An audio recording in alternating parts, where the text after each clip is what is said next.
There was no typical day. I mean, there was no kind of routine. Every day we were moving a little bit forward and a little bit forward, you know, heading towards Baghdad. When most people hear a machine gun, it reminds them of a movie. When I hear a machine gun, it reminds me of somebody shooting at me. You know, it's not just something I can associate with a really good movie or something I want to be a part of. Like, oh man, I wish I could shoot one of those guns. You know, that'd be fun. You know, when they're being shot towards you, it's a lot different thing. You develop almost like a Pavlov dog type fear of it. You know, it's definitely something that sticks with you that it's not easy to forget.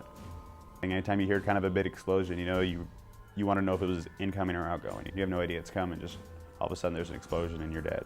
Before I started getting treatment, I mean, I was doing what a lot of vets do. You know, I was just staying real secluded. I wasn't going out. You know, I was talking to maybe one or two people on my phone. You know, hardly talking to my mom, never returning her calls. And then almost instantly, I mean, I felt the drive every morning. You know, I would get up and I started running again like I used to, and I started going out, and I started shopping, I started enjoying things like that. I started playing my guitar, you know, just once in a while, not like I used to, you know, but just getting out there and doing things again.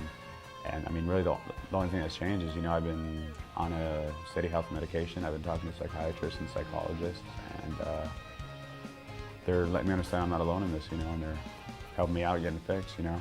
I finally feel like I'm able to move on, you know, like I'm not considering myself a Marine anymore, you know, I'm a young journalist, you know, and I'm a student journalist and I'm breaking into that, you know, I think for the first time. I got my story in the magazine, you know, and actually got the cover story in the magazine, which got submitted for the JACC conference, which was down in LA a few weeks ago, and I won second place for a feature non-profile.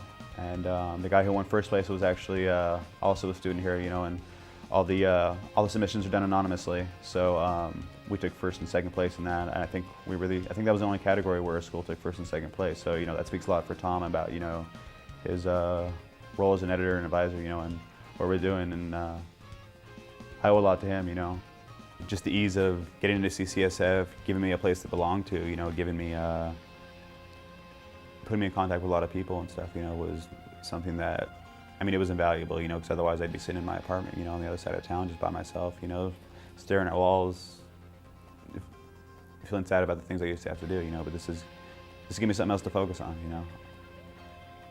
I'd like the vets to understand that this isn't weakness, that, you know, this isn't anything wrong with you. It's something that you're dealing with just like I'm dealing with. And, you know, if you can deal with it and you can deal with all the stresses of combat and everything else that you had to deal with, you know, and you're able to focus your mind on that, you know, this will just be a breeze. You know, getting help is the easiest thing to do, you know, and you're not scared to help or ask for, you know, you're not scared to ask for help when you're a Marine, but all of a sudden you're not a Marine, you know, and you know, it becomes hard and it becomes scary, but it's a very simple process. And, you know, with me, the medication and therapy helped. With you, it might be something else, but, you know, anybody out there should definitely go get help. There's no reason not to. The system's in place. They're taking better care of vets now than they ever have before, and I'm a walking example of that, you know. 3 months ago, I couldn't leave my house, and now I just won an award for journalism, you know, and I have something else to be proud of besides just my military service, and I know all vets can find something else out there to be proud of, too.